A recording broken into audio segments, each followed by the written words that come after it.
सारा रा रा सारा रा रा। Music by Vikas Bettiah. Pooja recording studio Jehanabad.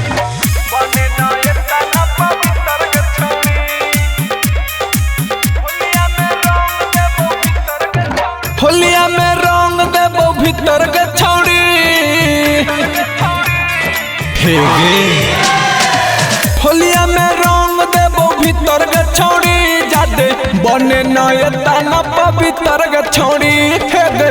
बने नए तना पवित्र के छौड़ी हियो हम बाज तू तितर के छौड़ी हियो हम बाज तू तितर के छौड़ी जादे बने नए तना पवित्र के छौड़ी हे गे।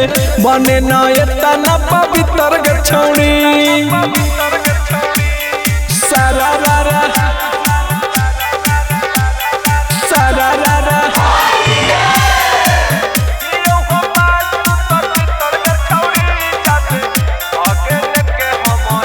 आगे लेके हम अलियोगे भरा बाल्टी रंगावा 10 गो लैकन हको संघावा गे गे 10 के 10 खैले भांगावा गे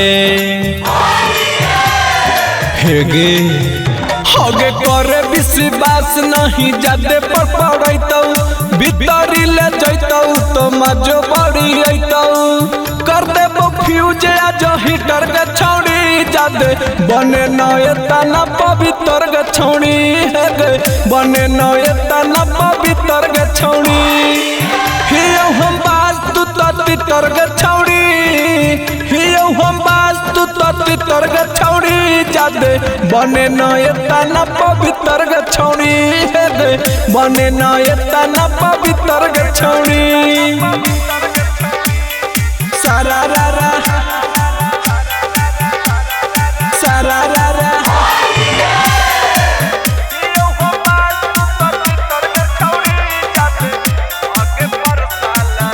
आगे पर साला रंगवा लगने हलगे छौड़ी असो भी रंगवा लगाइले न गे गे हमरो ही मन बहलाइले न गे हे गे।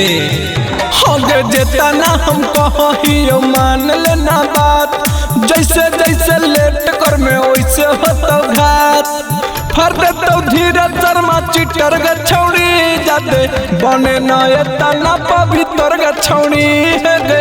बने नए तना पवित्र के छौड़ी हियो हम बाज तू तितर के छौड़ी हियो हम बाज तू तितर के छौड़ी जादे बने नए तना पवित्र के छौड़ी हे गे। बने नए तना पवित्र के छौड़ी।